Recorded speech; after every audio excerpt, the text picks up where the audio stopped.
Welcome back to the PCC, everybody. My name is R-Dog with the Triple G. I'm your host here at the Prime Championship Circuit. This time I'm back with some new desk analysts. I've got Easy Ed with me, three-time world fault champion all the way from North Dakota and captain of the Implication Pontoon. How are you, Ed? I am good. I'm excited to be here. This is going to be a fun time. And of course, we've got Lance, skilled caster and talent coordinator here at the PCC. Not a big fan, big fan of Crazy Fool, PCC 5 champion. How's it going, Lance Cecil? Sorry, Lance, we can't hear you. Totally it's amateur hour over here, dude. What a professional. I'm so good, R-Dog. If I was any better, I could split into twins. This whole day is a celebration, and I cannot wait for this next series. I am also just so excited about this whole day. It's just been banger after banger, series after series, and now we're entering our third quarterfinals of the day. Let's pull up the bracket. Okay, Ed, what are you seeing here on the bracket that's on the screen? I mean, the games have been pretty close overall, but 2-0 and 2-0. It's almost looking like there's a trend starting here, and we'll see if that continues with the next two sets too. Yeah, we've got the Chefs versus What If, battling it out head to head for this next best of 3 series. So it's going to be in between these two teams, and then we'll see who will advance to the semifinals to battle it out against Indecisive, or is it going to be the Hive? Definitely going to be an intense series as well. I don't know if it's going to be even better, but we'll just have to see. Let's talk a little bit about these two teams though. Lance, what do you see on the screen? So the big thing to point out and to notice within this is that all of the numbers, aside from like 1, is bigger on the side of Chefs, which means they have better statistical outcomes in all of the games. But I think something that is worth noting, Chefs did only drop 1 game so far in PCC 7 through Swiss and through groups, whereas What If has taken 2 losses. So in their wins, they are looking a little bit stronger, and in their losses, maybe a little bit closer with these numbers being so close. Really, the only edge that What If has is in KDA. So I think although a lot of people are predicting this to be a pretty easy series for Chefs, I think What If has a lot of potential to stay competitive within this series. Maybe take a game, maybe take 2 in the series too, potentially to push themselves to the semifinals. But it's going to be an uphill climb for sure. We'll have to see. Is it going to be another 2-0 or potentially going to be a 2-1 with a third game in this series? But looking at these heroes at the bottom, Ed, talk to us about them. I mean, you see the most banned on each side of Kalari and Richter. Kalari, they don't really like the Chefs really don't like the sneakiness of the Kalari. You're not really able to see where he's at on the map too much. And one thing that Mav does really well is controls the map because he's got vision everywhere. Getting rid of that Kalari for them definitely is on their strong side. And we definitely do have to go ahead, Ed.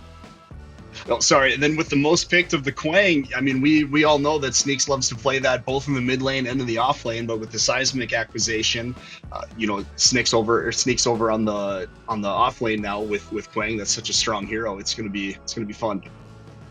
It definitely is going to be fun. And also, talking about the most picked hero, one of them being Rampage as well. We've got some Rampage numbers coming right at you.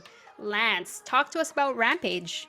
So Rampage has been a consistent staple in competitive Predecessor pretty much since the beginning of it.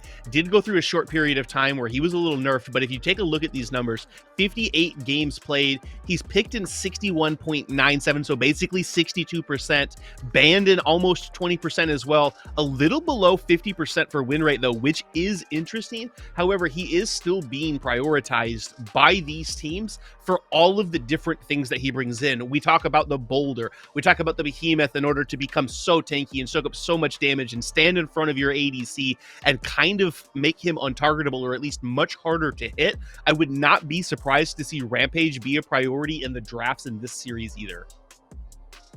We'll definitely have to see who will be able to acquire this champion in their team comp. Is it going to be the Chefs, or is it going to be What If? But now it's time to talk a little bit about these two teams a little bit more though. Easy Ed, you know the Chefs a little bit. What do you know about them? I mean, they're just a bunch of guys being dudes. They're gamers through and through. They've got a lot of experience in the comp scene. You know, picking Seismic back up, taking him out of retirement. We love to see it. We love having Seismic back in the community a little more and on the big screen again. So this is going to be really fun to watch.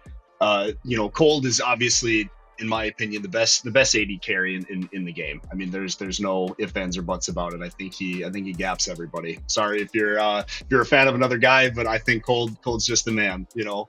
And then Mav, like I say, he controls the jungle super well. I think this is a really good, well-rounded team through and through, and it's going to be tough to pick them in a bad spot.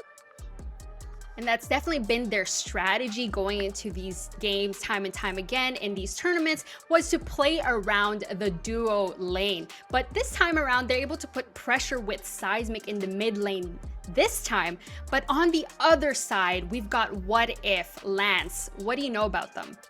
I know that everybody knows these guys. They've got two of the largest content creators in Predecessor on their team, with Pinzo and with the big guy Crashy. So a lot of fans, I think they're at a little bit of a disadvantage as far as skill is concerned within these matchups, as far as how they match up lane to lane into Chefs. But I watch enough anime to know that the power of friendship can accomplish anything, and the power of having everybody behind you and cheering for you can be enough to push you to glory. And I think that's the only chance What If has in this series. We definitely will have to see, because we've got Dr. Flick, Crashy Pinzo, Skype Hamster all the way from EU, and of course Neo, who is going to be their ADC versus Cold. It's time for some predictions. Ed, I'm going to start with you. Who wins this best of 3 series? I think it's going to be Chefs through and through. We're going to have a repeat of the last 2 series of a 2-0. No BM, I don't think this is going to be a very, very slow game or anything. I think this is going to be a fast-paced game. Cold's going to grab everybody by the ponytails and just ride. He's gonna go with it. But as far as you know, the numbers that we saw earlier, I think a big reason that the Chefs kind of had some lower numbers on the KDA is I think they're just single-handedly running games. You know, they're winning really fast, and they don't really have the gameplay time that the other games do. So I think they're just winning really quick. I'm throwing back the same question to you, Lance. Chefs or What If? Gamers of Pred, lift up your hands and give them your energy. I've got What If in a 3-game series. 3-game series. It's going to be a 2-1. All right, Lance is locking in What If. That leaves just me to pick in between the Chefs versus What If. We've seen a lot of Chefs. The thing is, we haven't seen a lot of What If. So I'm curious to see what they have. So I think I'm going to lock in What If. Even though we haven't had a lot of their games during broadcasts, we know the Chefs, they can cook up a storm, but we don't know what If has up their sleeve, okay? So I'm gonna lock in What If for this best of 3 series. With that being said, let's dive right into this draft. Okay, Ed, I know you didn't like that, but what else are you expecting to see in this draft that's not Rampage? In the draft, I mean, Cold, he's got variants on any carry that he's going to play, so they don't really need to prioritize that too much. I think from the streams that I've watched and such of you know, What If players, Crashy on Grux, I think that's going to be his comfort pick. That's the one he's going to go to. I think they will try to prioritize that. You see here the phase for the first ban of What If here. I don't know. Personally, I would get rid of a Decker or something like that. But you know, they're trying to get cold in a situation and make sure that he can't get pulled away right away. I think it's very hard to ban somebody like Zihi out, though, as these picks are just flying, and Howitzer are going to be banned from Chefs, which I'm a little surprised to see. And What If going to immediately put the Polish powerhouse of Skype Hamster onto Gideon. So now it'll be Chef's turn to get some answer here. Two probably pretty strong picks coming out of them, as we've seen a lot of Gideon early in drafts so far today. I personally, as a mid lane person and a big gadget stan, I'm a little surprised to see the priority on to Gideon here, but we'll have to see what Chefs decides to answer it with. Right. I mean, Seismic, we can see a Faye game here. I know he likes to play Faye. I've talked to him a little bit. He'd love to play a Countess game if he gets the opportunity, so we'll see how that goes. But you see the Drongo and the Zaris here, they're looking to get some CC action going and take other players out of the game in the team fights. You know, Drongo's silence is really effective. Zaris holding them down in the pit and then going from there. Oh, but there's the wombo for What If. The rampage into the Richter. It's so easy to hit those boulders from a long way. Crashy very good with the aim as well, which is going to just free Pinzo up to right-click them. You're going to get rocked. You're going to get pulled, and then there's a good chance there's a black hole on top of you for a portion of that so far with this composition that What If is building. I actually really like to see it out of them. Nice to see that they are not just rolling over and they're going to put their best effort into this, as you would definitely expect from them. So how do you answer this if you're Chef's What If? Or if you're What If Ed? Whoa, I cannot speak today. That's right. You're trying. Pressure's on. We get it. But I mean, you got to have a beefy front line here, you know. So you're gonna need a Severog or you're gonna need a Steel. Otherwise, you're gonna just get picked apart, and that meaty front line is gonna just bully you around too much. But you see the Decker pick up. It's really strong. So now they've got two little forms of keeping the animals in the cages and just to separate Cold from the danger coming his way. But the Chimera band and the Wraith band here, these are some interesting picks. So, you know, Mav is a really good Chimera player. He loves to run around, but, you know, taking that away from him, his player pool is nuts. He's going to have a lot of opportunity. I could maybe think a Steel jungle game here or something if he doesn't take the Zaris, but we'll see. So the Kalari is still up for the side of Chefs here, and I know that it was their most banned hero, but I know Sneaks loves that hero. The beginning portion of this game, he was a jungle main to begin with, and he specialized in Kalari. It was basically all he played. I also want to point out and give a little props really quick with this Wraith ban, as we see the Severog come in. Neo, the ADC for What If, was the first person in the game to unlock the affinity skin for Wraith, but his secondary hero is the Twin Blast that we just saw him come through with. Yeah, I see the Quang and the TV coming through here now too. I really like What If's draft. Again, they have a lot of power in the front, and with that Gideon ult too, you know, really the only thing that's gonna take Gideon out of his ult is a Decker bomb right now. That's going to be interesting, unless she takes the Silencium or something too. But there's not a whole lot of counter to the Gideon, so Skype Hamster might have a fun game here. But again, they are playing gamers, so they're going to have a couple tricks up their sleeve, and we'll kind of see what this last pick comes in. And I mean, it's going to be for the mid lane. I would love to see a Faye maybe, or we'll get that Countess game Seismic was talking about. So we'll see.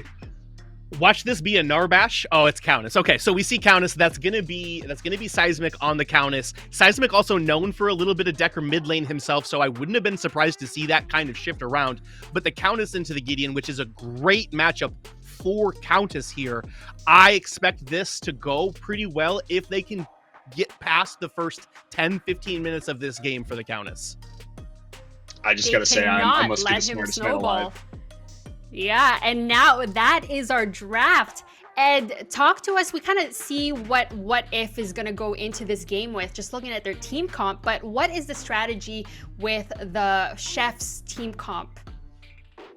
I mean, it looks like they're a high damage team and a pretty solid CC team overall, but they are pretty squishy. So their benefit is to just get TB out of the game as quick as possible, and they definitely have the utility and the skills to do it with two different cages, with the Severog R, with it, as soon as Countess can get on there, you know that TV's dead. So these are gonna be some scraps in there. Probably advantage goes to What If the Chefs don't lend their abilities, but again, this is a really good team they're playing, so they need to be top tier. And Lance, what are the initiations and the engagements coming from What If side? So, like we talked about earlier in the draft, it's either the tether or the rock, now that they locked in that Quang as well, into that Richter pull. If Pinzo can hit the person who's not holding still and that has been stunned with the hook, the wombo combo potential and the team play for What If honestly looks superior here. It looks like Chefs is trying to just skill check them. Game number 1, ladies and gentlemen, of this best of 3 series between What If versus Chefs. We've got Ego and Falcon as our casters. Please take it away. Gamers, welcome in. It's PCC 7, and on the menu today you got Ego, as well as the man, the myth, the legend, Falcon, with a large beverage included, because we're gonna keep the cast refreshing. Falcon, man, are you excited for these games? I'm very excited, and honestly, that draft was very surprising. I have to agree with Desk where What If's draft is just superior in basically every aspect, and Cess are just trying to skill check What If, which, I mean, if you look at play, it's definitely possible, but it's kind of just like an ego check.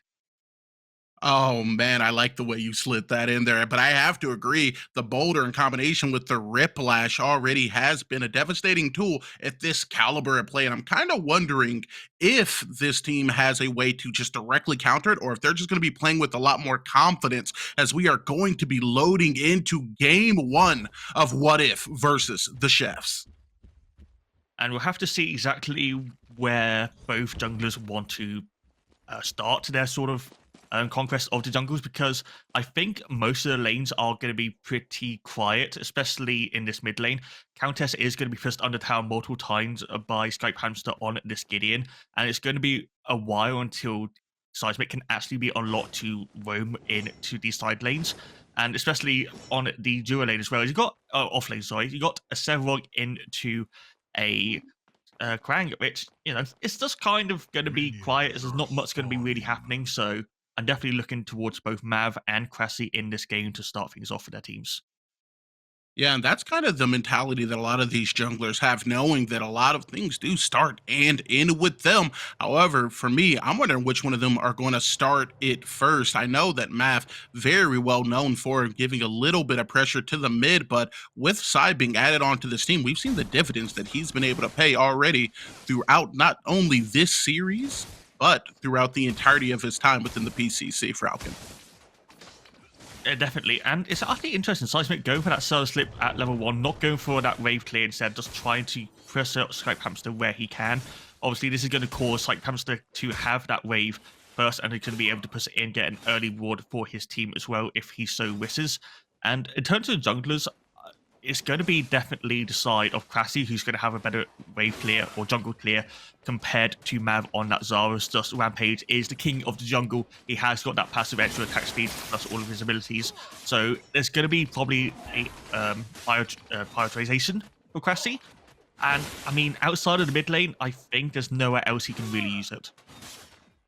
Yeah, and I'm excited to see what this 2v2 within the mid lane is going to look like. Rampage, truly the king of the jungle, but is he going to be able to push some of that omnipotence into some of the lanes? All of these players, of course, are of the highest caliber, and I have no doubt within my mind that they're going to be looking and anticipating some rotations coming out of Mav as well as Crashy. But within these games, especially when you're so close to the finals, all it takes is one small slip up for the momentum to completely shift.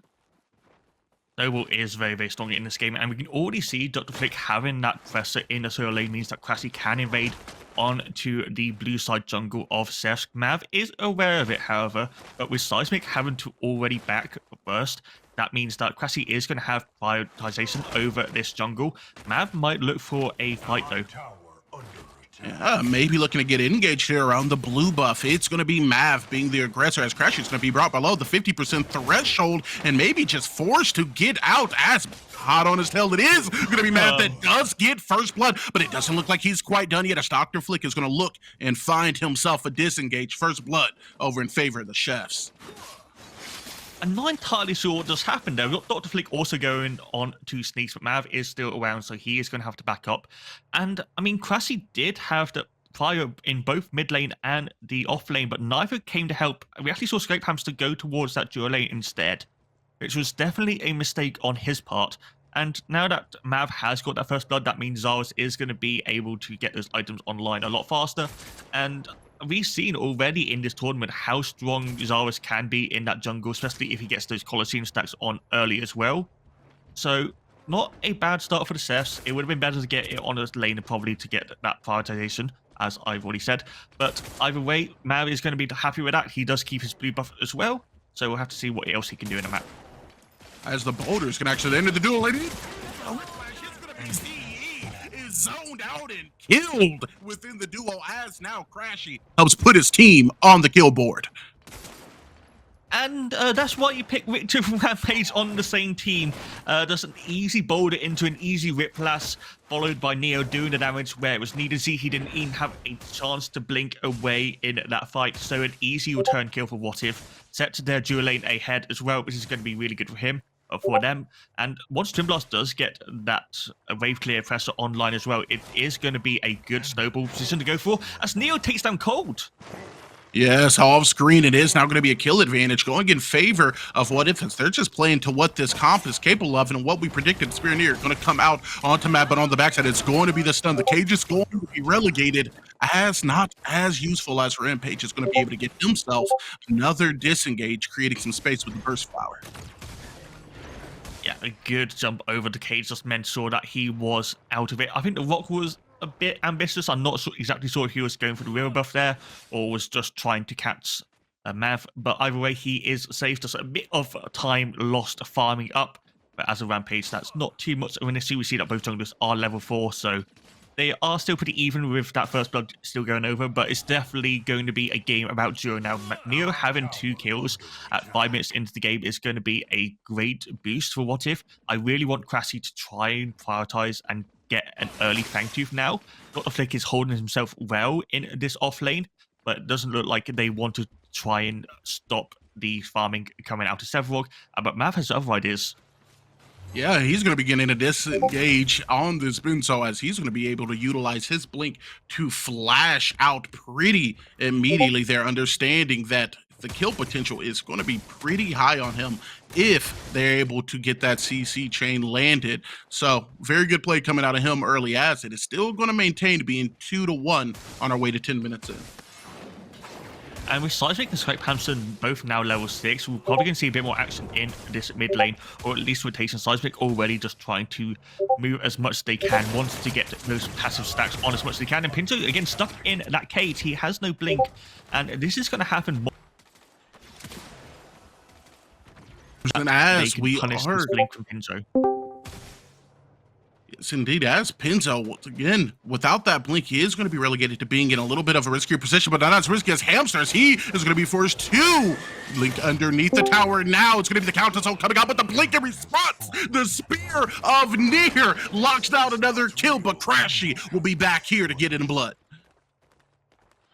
I mean, just a bit too over-aggressive from Mav there. They got the kill onto Scrape Hamster, yeah, but I mean, 1 for 1 in the total there is not great, and Crashy is going to be able to hold that mid-wave as well.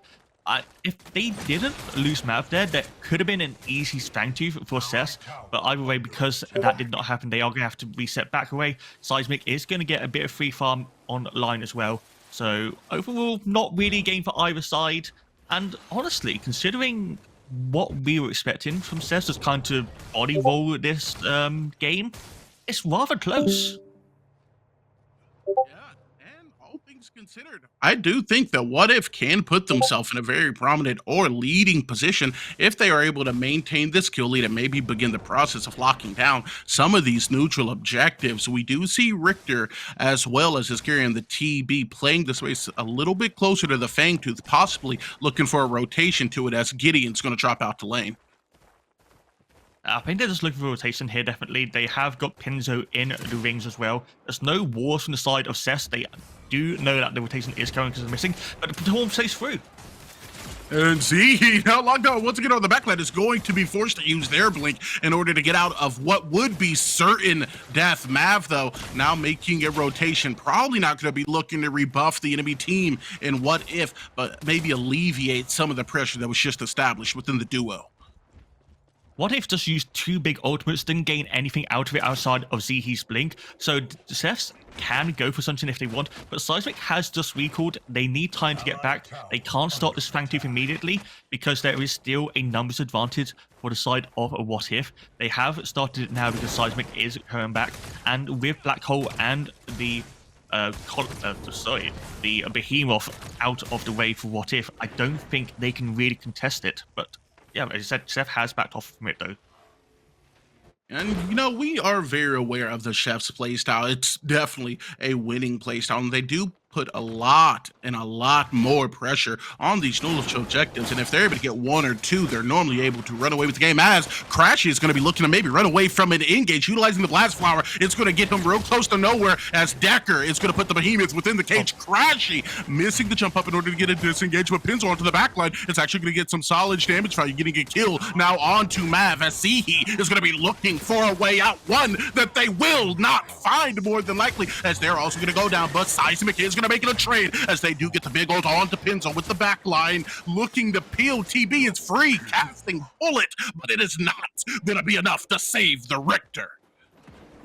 Like Hamster is going in. They have got Dr. Flick in the background. He's going to taunt space through, gets the hit onto Cold. A few autos. Dr. Flick steals it with the sword. Seismic is still around. The black hole is back up. Dr. Flick is coming back around. He has got the rest of the abilities. Neo is also there. This should be a very dead Seismic. It's going to go over to Skype Hamster. So overall, 4 kills for the side of What If, and I believe only 2 members died, so a good advantage for them. And because Cressy died so early on in that team fight, he can immediately come back and start this Fangtooth. Yes, this gives time for Sneaks to get free farm on Severog, but this is definitely advantage early game for more.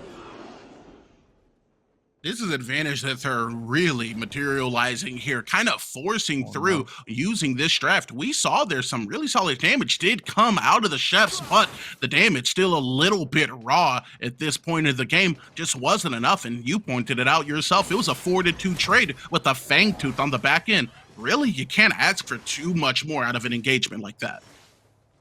I mean, if you want to ask more than that, then I don't know what you are looking for from the side of What If, because the only other person was Sneaks on the other side of the map. You're not going to take any tower at this stage of the game with that little damage. And now we got an interesting situation. Dr. Flick is holding this dual lane against Cold and Zihi. Neo's then rotated into this off lane with Pinzo coming around. And this is just setting up for the mini prime. They know there's no objective on that dual side of the map for the side of Seth's take. So if they can gain Predecessor in this off lane and help Skype Hamster push out this mid lane, they can then rotate onto this mini prime. But Seths have to be aware of that. I'm pretty sure they are, but the question becomes for me, are they going to do anything about it, as we're instead going to see some attention put over into the mid lane, as Seismic is going to fall below that 50% of the black hole is going to barely be off kilter, but with Pinzo on the back line being chased by Mav and Zihi, it divvies up what could potentially be a team fight, but instead, it looks like the Chefs are going to be rotating towards the mini prime. They have got a pressure in the mid lane. Skype Hamster is just way too low to engage. Seismic can also regen if they so want, but they are just going to reset. Cold is in the dual lane, so they have got numbers advantage if What If want to go for it. Crassy's also around. They can go for a steal. And now Behemoth activated on the Rampage, as he's going to be looking for the engage. It is going to be a steal they get as Crashy crashes in. It takes what he wants. Zarus is now going to be forced to utilize the Coliseum, but it may be a little bit too late, as Pinzo is going to put a pin in the conversation of Seismic, sending him to the gray screen. As onto the backside, Severog is going to find himself in a 2v2 situation. And with Decker being able to offer some CC and spatial control, it's going to be left to the tether coming out of Dr. Flick as he secures the kill onto Sneaks. It's all going the way of What If. Crashy got a miracle steal against Raid. The Drecked CC was not enough to stop him for an extended period of time. They lost Neo in that fight, yes, from the Coliseum, but they gained so much more. They also killed Sneaks and Seismic in the background of that as well. And now, I mean, they are just ahead, and they kept the mini prime. Crashy stayed alive in that team fight. So now they can use that wave to push in whatever tower they want, most likely the off lane to allow Dr. Flick to rotate more, or for the mid lane just to open up that in general. I don't think they'll look for this dual lane. And considering the farm is also nearly identical at this point, What if are in the lead against the Cephs?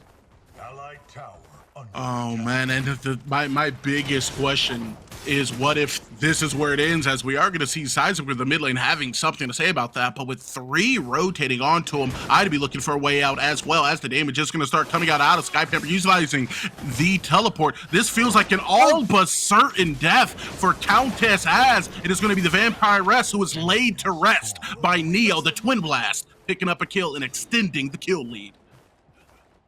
I don't really know why Seismic was there. I think he was just going for a pick, but now that leaves the mid lane open, this is going to be able to be easily pushed in with Skype Hamster and Cressy. They are going to need an extra wave because there's only range minions on that, but there's going to be no defense from the side of Cephs. And we just had a quick look at the Countess build. They've gone for the Orb of Growth into what looks like the Spirit of Emir, which I don't personally agree with. It's going to take too long for him to really stack that up and get online. I'd rather prefer a Combustion Wave Leggings penetration build for the assassinations.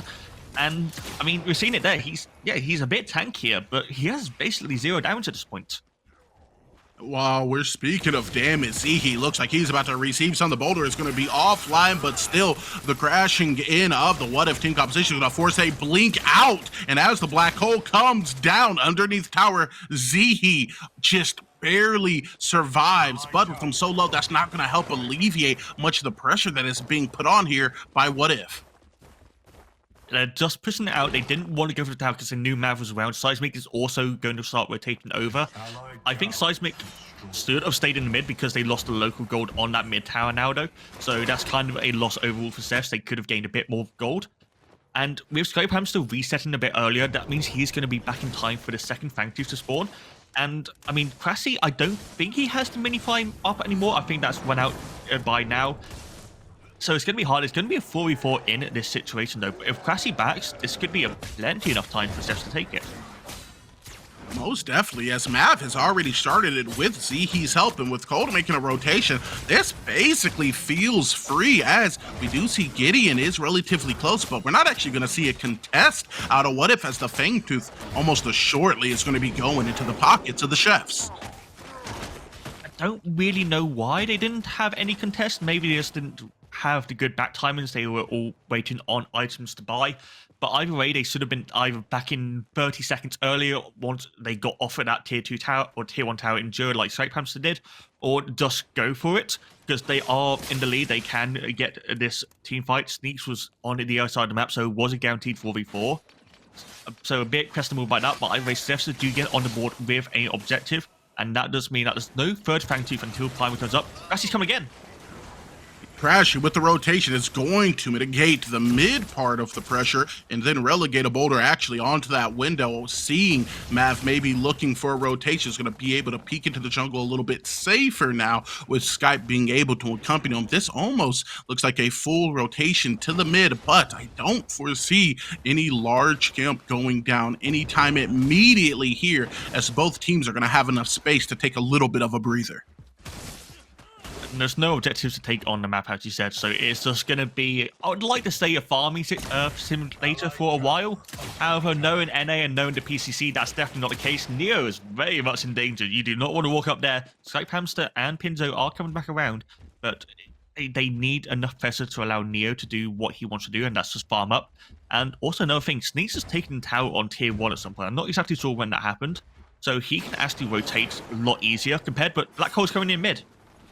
Yeah, and Sai is going to be able to use the Blink Black here, coming at a Countess in combination with the actual Blink in order to get out with just barely above 50% of that HP. We do see some resources used on both sides, though. Gideon's Black Hole as well as Countess's Blink are going to be down here. You always take the blink over the ultimate cooldown. That's just going to be a lot longer, and means that the next black hole that does come up is going to be much harder for Seismic to escape. I'm not exactly sure if he went Epoch or what Cressy has gone, so that could be useful. Sneaks, however, is going to be pretty big. He has level 11. Neo is also around with Cressy, but he's here as well.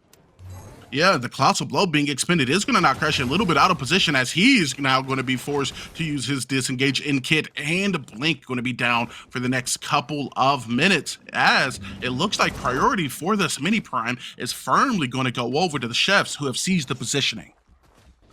Yeah, without another steal, this is going to definitely be inside of Steph's. Cold is still around as well, so this could be a 5v5 fight, actually. Oh, it's going to be a 5v5 briefly as the big three-man skewer is going to be able to come out, playing the space onto the backside now. It is going to be He, who once again is getting melted without any of his damage to be able to back up of Skype Hamster, being able to hit a magnificent coming out of the black hole over the top is going to relegate those who do survive only briefly to minimalist levels of HP, as we're looking at a 2 to 4 trade swinging in favor of What If we're making a play for the mini prime. And that was just a complete comp diff. Pinzo got a beautiful 3-man skewer just to lock down multiple members of Seth. Seismic died from that situation as well. Yes, they got Neo at the start, but there was just way too much front line for What If, for just Cold to deal with. He's only got 2 items. He needs that demolished before he can actually do damage to the likes of Crassi, Dr. Flick, and Pinzo. And with Skype Hamster getting another great black hole on top of multiple members, it just means What If gets another mini prime for themselves. This is going to mean that they can push in these last tier 1 towers, and with 15 seconds on the map, all prime is spawning. I want to get in your headspace here, Falcon. Looking at the score right now, objectives as far as Fangtooth's tied up, but kill lead going in favor of What If at the 20-minute mark. 25 minutes ago, would you have anticipated this being the game 1 we were casting? No, definitely not. In terms of composition, What If did have the advantage. We all agreed on that, but it was still assessed. This is still a great team, and What If are relatively new. They've only started playing. Pinzo might be getting caught out though. This map is still looking around. They can't afford to lose Richter here. However, he's getting bursted down as the Coliseum is going to go down. So is he, as Cold is going to be able to sink Pinzo. Yeah, just out of position from Richter. You still have no mobility, and you are still a support, so with multiple members facing him down, that can be an easy pickup. And that's going to be with the Fangtooth spawning as well. You see Cold has just reset itself. Hopefully he has got that Demolisher for the side of Seth's, because if not, he is still going to struggle. And 6 seconds on the side of Pinzo before that spawns. Fangtooth is going to spawn before that. I don't think Seth is going to be in a position to actually fight it though, because Sneaks has just reset himself. So What If have got the advantage around the pit. It'll be a question of if they want to use it or look for a pick first. Looks like Crash, he may be looking for a pick himself, as we're going to see the Decker gauge go up while they're going to be looking to deward. Not too much happening immediately here, as Crashy as well as some other members from What If are going to be looking to get some farm while simultaneously pushing this wave. But the chefs are looking for more, as they're actually going to be able to CC burst, Colossal Blow, break down one member here, as Dr. Flick is in need of medical assistance, and soon to follow him is going to be the Rampage. The chefs telling the opposition to calm a bit down. Is going to be Pinzo, who sinks within the 3rd seat, looking like a 1-for-3 trade, at least at this instance. But the Subjugate does come up, forcing the blink out of Skype Hamster and positioning, and basically this neutral objective is guaranteed to go in favor of the chefs. What If would just split on that area there? They had multiple members in the mid lane trying to deal with that. They had Neo coming back towards the duo now, and Crassi and Dr. Flick were just way too far up just for the 2 of their members. Jeff was able to collapse on them so easily. You see how strong the Several can be in that situation, just to get the Subjugate into that double colossal blow. Meant that Crassi and Dr. Flick were not able to do anything. He also starting that play with that double Rift Walkers into their ultimate was such a good pickup from Seth as well. And now they got that second Fangtooth. Primal is going to be spawning around 27 minutes into the game, which is going to be a very strong buff to pick up. It's going to be around, Prime hasn't been taken yet, so they might split the buffs if they so want. And What If can't really afford to do what they just did. They need to make sure that Skype and Neo are with this front line, because otherwise they have 0 damage. I have to agree with you. They need to tighten up that positioning, or the damage is going to be next to 0, as the Colossal Blow is going to come out. Sneaks is going to be in hot pursuit. The Subjugate is going to be right up off the back end, but with the CC coming out of the Quang, this may be a reversal of fortunes. The Boulder is going to connect, and Sever Wrong is going to be disintegrated at the face of the damage coming out of What If. Look where Seismic is, though. He's still looking for the side of Skype. He is going to back off now, knowing that multiple members of What If are rotating back around. And Sneak's dead. Mav is half HP. There is an all fire situation. Skype Hamster is going to have to reset, though. And it looks like they don't want to risk the 4v4 just yet. They want to make sure that if they go for this all prime, it is a certainty. Seismic is still looking around. He has got the 3 items online. But look at the items. It's Spirit of Mir, Orb of Enlightenment, and World Breaker. He hasn't got that full burst damage. He's just there to do as many rotations of his combo as he can. And Neo's honestly shouldn't be that scared of it.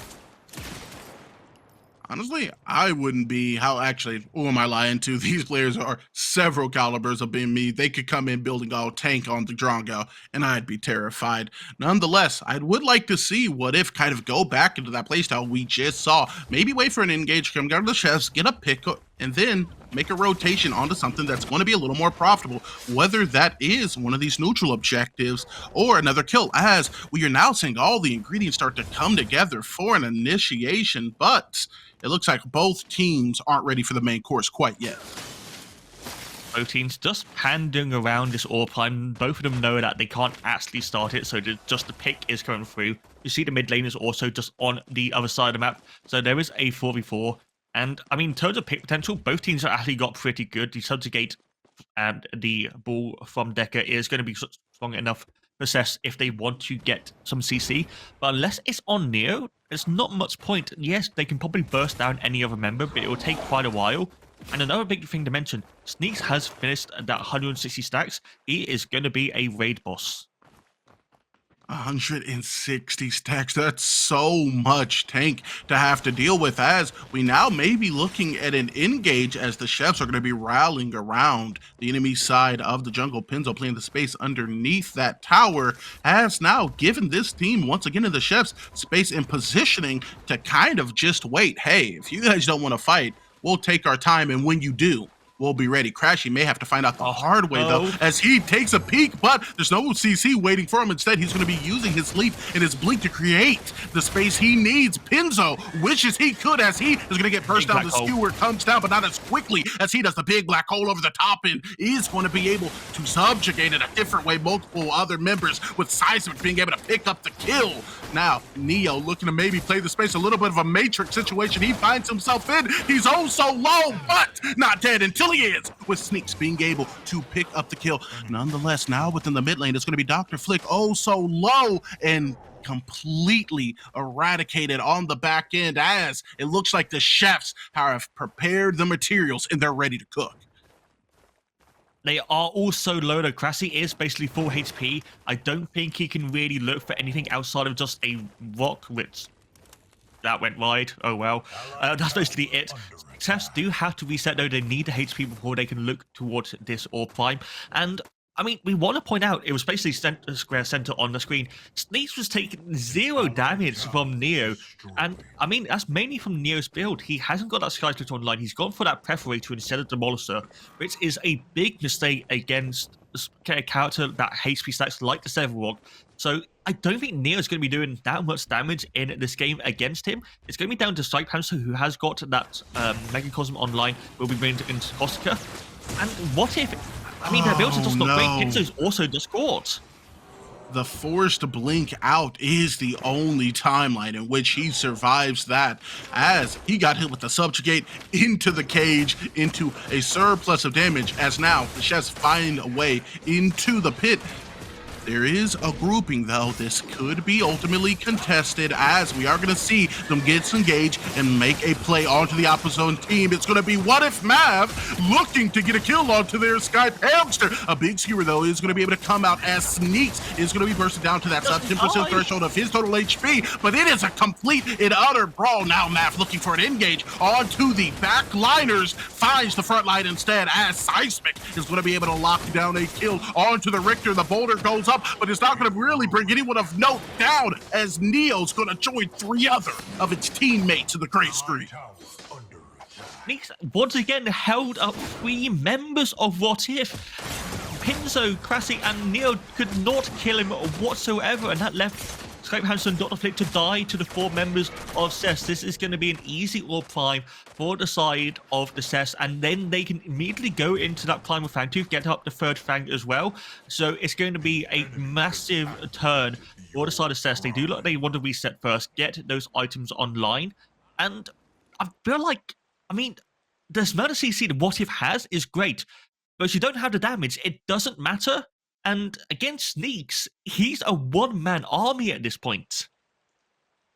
Dude, he's the raid boss. So one-man army, he's the one giving out commands and subjugating those who do not meet his demands. He has been just such a large contributor, 1, 2, and 9. It doesn't quite reflect how much of a problem he has been for this team. And What If being able to just stand in front of the carry in a lot of instances, and if not, the subjugate is setting up his team to free cast a very powerful spell, and Bullet, as cold, is going to be forced to utilize his ult to get away from the behemoth rampage. Now Mav looking for an engage, will find it as over the top, and it's going to be a black hole, but the first one to sink into it is going to be 2 members of What If, as now Crashy has to look for a disengage he surely will not find. This is the same song, it's on replay, I've read the story. It's another 4 to 5-0 trade, losing nothing in favor of the chefs.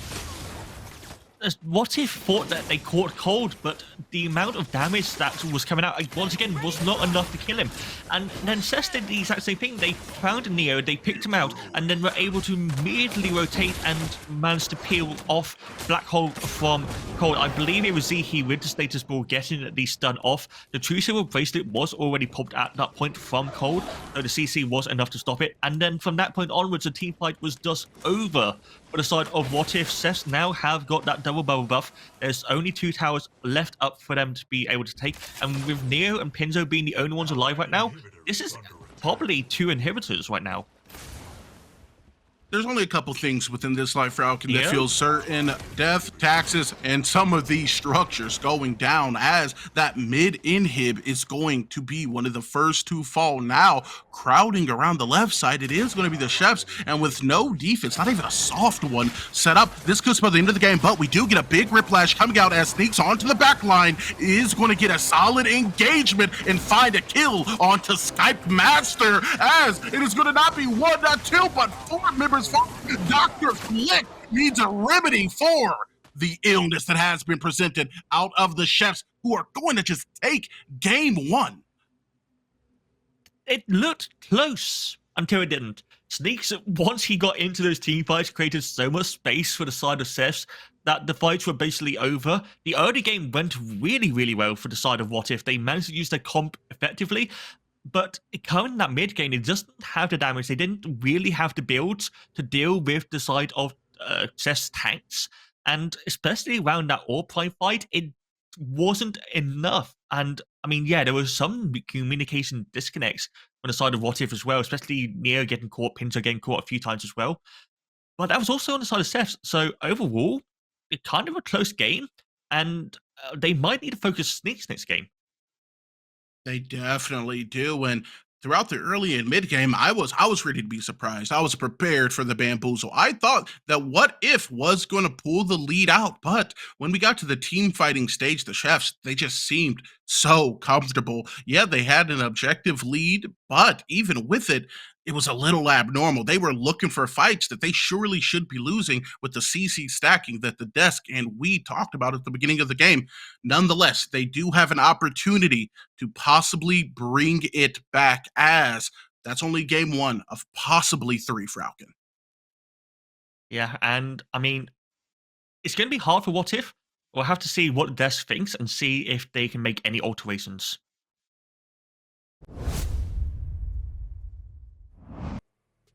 Thank you so much, Ego and Falcon. That was game number 1 between Chefs versus What If in this best of 3 series in the quarterfinals. Please type !bracket to keep track of the current score and standings. But the Chefs just came out on top for game number 1. As what the caster said, it looked close until it didn't. But Lance, what exactly happened in game number 1? So what happened is that Chefs built a fully scaling composition. Every single hero, aside from Decker on there, wants to get the ball rolling, get a couple of stacks in, get some passives built up that allow them to take over a game. And although what if looked like they had control of it early, there was a timer set on them, and they didn't accomplish what they needed to. By the time that timer went off and Chefs just full reversed it on them, started taking control of the game, Seismic became a monster, Cold became a monster, and there was just nothing left for What If to do.